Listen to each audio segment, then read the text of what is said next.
Ladies and gentlemen, welcome this morning. I'm here with Darren Chester, the Assistant Minister in the Defence Portfolio, and also with Martin Dolan, the Chief Commissioner of the Australian Transport Safety Bureau, to provide an update on the search for the missing Malaysian aircraft MH370.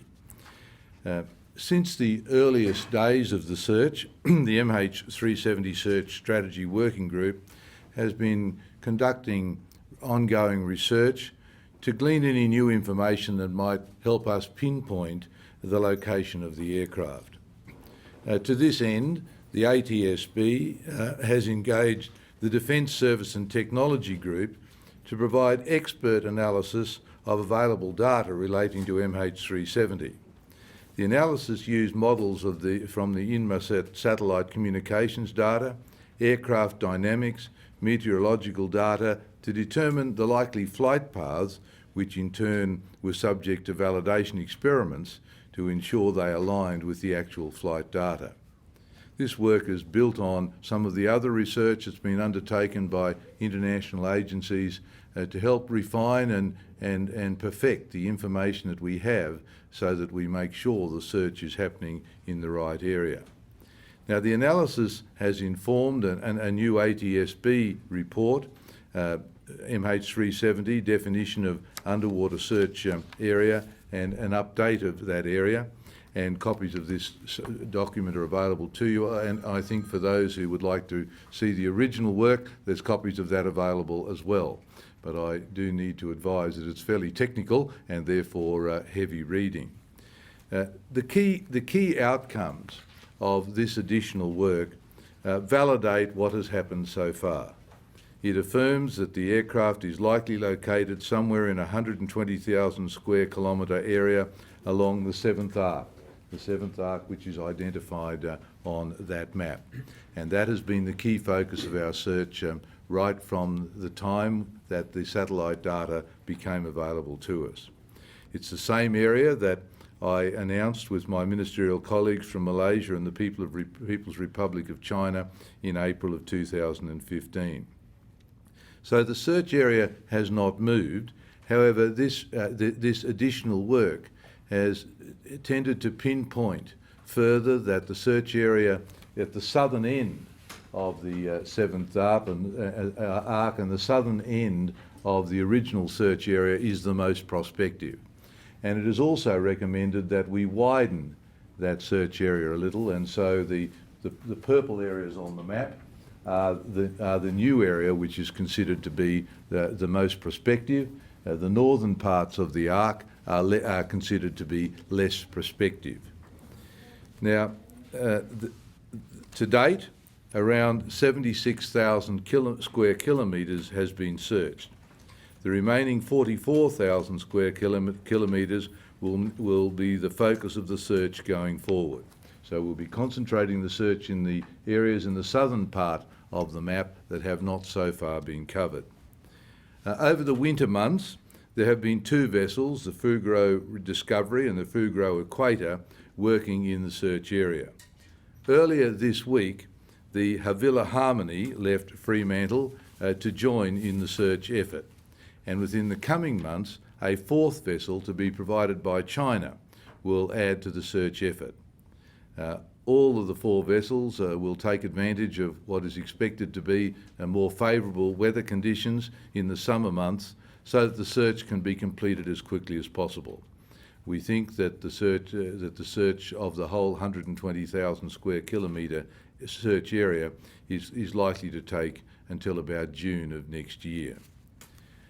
Over the time when this search has been undertaken, which is now some 21 months, we're fortunate to have had the cooperation of at least 20 countries around the world who have contributed their own resources and effort to the response. Particularly our work with Malaysia and the People's Republic of China has been collaborative and helped us to ensure that the search is as effective as possible. Now, all three countries have contributed significant resources to the search. Australia and Malaysia have made ongoing financial contributions, while the government of the People's Republic of China just last week committed to provide funding and a ship for use in the search.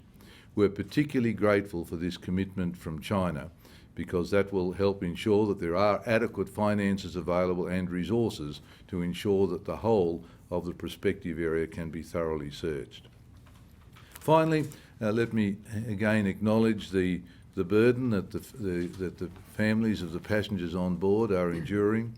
After 21 months, still no absolute assurance about the fate of their loved ones, and our efforts very much are devoted towards locating the aircraft so that the families themselves can have some closure and understanding about what happened in the last hours of that flight. Australia, Malaysia and the People's Republic of China are committed to honouring our undertaking to complete the search, and we remain hopeful, indeed optimistic, that we will still locate the aircraft. There's around 44,000 square kilometres yet to be searched in this new priority area, and we're optimistic and hopeful that that search will result in us locating the aircraft. The new research that's being released today further emphasises that we are searching in the right direction, uses different methodology and has come to the same conclusions, and that gives us real encouragement that every effort has been made to make sure that the search is well focused and well targeted, and hopefully therefore will achieve someday a satisfactory result. Now, can I invite Darren? He might like to say a few words also about this new technical report that's being released, and then we'll be happy to answer questions. Well, thank you, ladies and gentlemen. It is a great pleasure to join the Deputy Prime Minister here today. I'm very proud of the role that the Defence Science and Technology team has played in the search for MH370. The Defence Science Technology Group has played quite a critical role, and it's a great pleasure to have members of the team here today, in particular Dr. Neil Gordon, and thank you and your team for the work you've done. The latest work, as the Deputy Prime Minister indicated, has confirmed with a high degrees of probability that we are searching in the right area, and we remain optimistic that we'll get an outcome within the next 12 months, hopefully. The search area, as the Deputy Prime Minister referred to, has been more than half searched, if you like, and we're confident by June 2016 the rest of the main target area will be searched. Fundamentally, Australia and our partner nations have never forgotten that this is about providing some comfort for the families and friends of the passengers and the crew aboard MH370, and I do want to again sincerely thank the team for the work they've done in working diligently to provide some of that comfort in the future. Thank you. Now, are there any questions people would like to ask? Yes. With this new funding from China, the 20 million Australian dollars, how would this, the search plan be adjusted, or will it be adjusted with the new funding?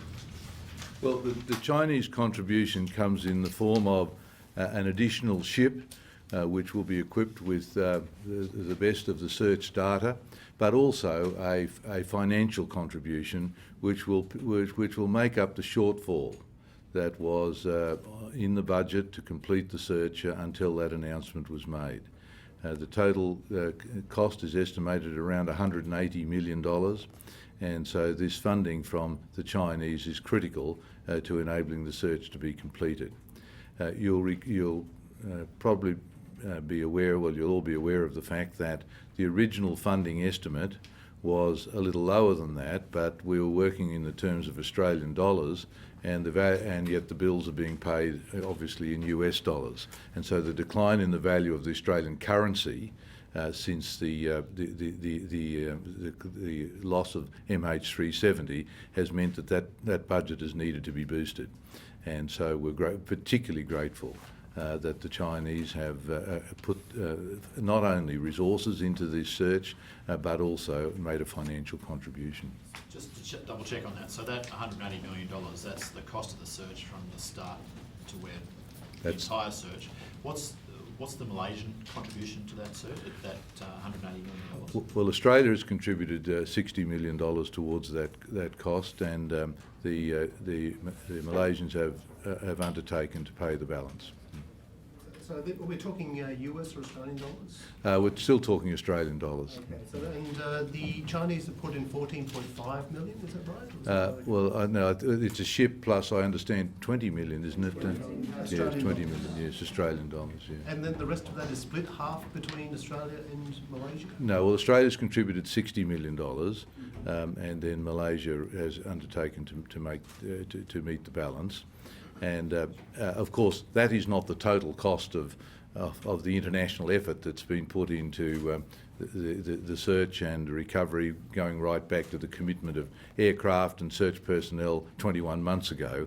But this is what's been involved in this particular in the actual search. So that's $20 million plus the boat? Yes, yes. Does this report in any way add any more to resolving the mystery of why the aircraft wound up down there? No, it hasn't been. It hasn't attempted to address why and how the aircraft managed to be in the location. What the purpose of the research is to try and find where it is now resting, and that's work that's being done on the basis of the communications between the aircraft and the satellites. The moment that we're confident that the engines ceased operation, and therefore it started its descent into the sea. So that we know pretty well precisely where it was while the engines were running. The issue that's in question is how and over what distance it entered the water. How much of the highest probability search area have you now searched? We've searched about half of it. And there's about 44,000 square kilometres to go. So the probability area is about 98,000 square kilometres, and we've done with 44,000 to go. That's the highest probability area. No, I'm talking about the whole You're square. talking about the whole lot, but I'm talking about the area that you have narrowed. The How much hotspot. of that- Well, we have searched about 3/4 of that. But there is some additional work being done now to go back, since that is such obviously a priority area, to recheck some of the data so that we're absolutely certain that area is clear.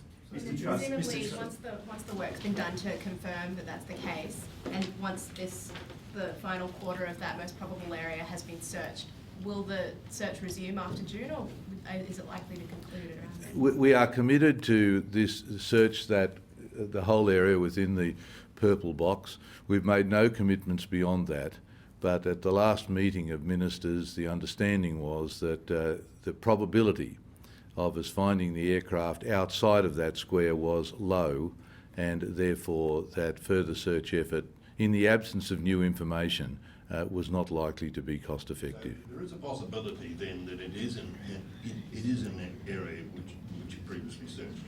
There is a possibility that it is in an area which you previously searched. It is unlikely, but it is possible, and because of the way in which the equipment photographs and measures the information that it collects, it's possible that there are little gaps.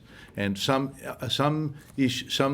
have been some sightings of interest, of course, and we will need to go back and be absolutely certain that they are in fact just geographical features or something else, and to positively rule them out. So we think it's unlikely that it's in there, but it is possible. Now, maybe this is something that those from the ATSB might like to make some commentary. Of the areas that we have... Perhaps maybe you should come up to the... Sorry, Prime Minister. Of the area that we have currently already searched, there is a small proportion of the order of 4% where we will have to look a bit more closely to confirm, to get certainty that the aircraft debris is not there. But the other 96% of the area we have covered, we are already certain that we have eliminated it fully.